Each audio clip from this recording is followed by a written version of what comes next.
play that game as a kid where you had a stapler and you tried to squeeze it just slowly enough with your finger over the place where the staple comes out? Squeeze it just slowly enough so that you can feel the staple, but it doesn't actually pierce your finger. I mean, you probably didn't because you're smarter than I am. But we'd play the game, I would, and what I learned is you can't really do it slowly enough for the staple to just slowly come out because, like, all of a sudden it's going to launch into your finger and pierce it or puncture it. So I don't advise it at all. But it does steer back to this word, which is part of the tradition during Lent, these 40 days that lead up to Easter. It's called compunction. And sometimes compunction gets translated as remorse, one of those themes that is often associated with Lent. Martin Smith, in his book A Season for the Spirit, he urges thinking about compunction differently, sort of tracing it back to its root, which is to pierce or to puncture, compunction. And what he invites us to pierce or to puncture, essentially during the season, is this sense of our own complacency or self-justification, which builds up, like so much enamel over a life.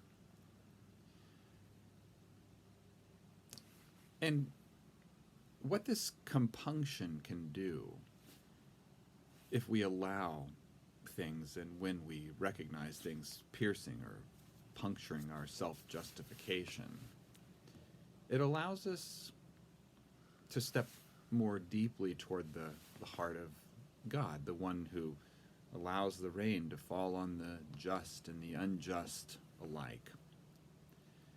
And slowly over time, a piercing metaphorically allows our heart to open more and more to the world around us. Situations with which we're comfortable and situations which make us squirm in discomfort. He says ultimately the Spirit turns us to a future in which our hearts will be transformed so as to be as hospitable as the heart of God. Compunction turns us toward the prospect of being fully converted and warms our desire for it. He has this quote from Isaac the Syrian, who sums up the tradition, monastic tradition. People for centuries or millennia seeking this transformation. And he asks this question, what is a merciful heart? This punctured heart. He says it's a heart which burns for all creation, for human beings and birds and animals and demons and for every creature. As he calls them to mind and contemplates them, his eyes fill with tears.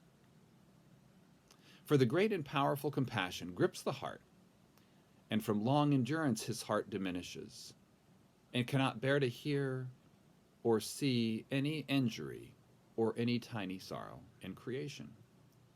That's why he constantly offers prayers with tears for dumb beasts and for the enemies of truth, and for those who hurt him, that they may be protected and shown mercy. Likewise, he prays for the race of creeping things through the great compassion which fills his heart immeasurably after the likeness of God. So these little experiences of compunction, piercing, they might open our hearts wide enough to embrace the whole world, or just little fragments of it.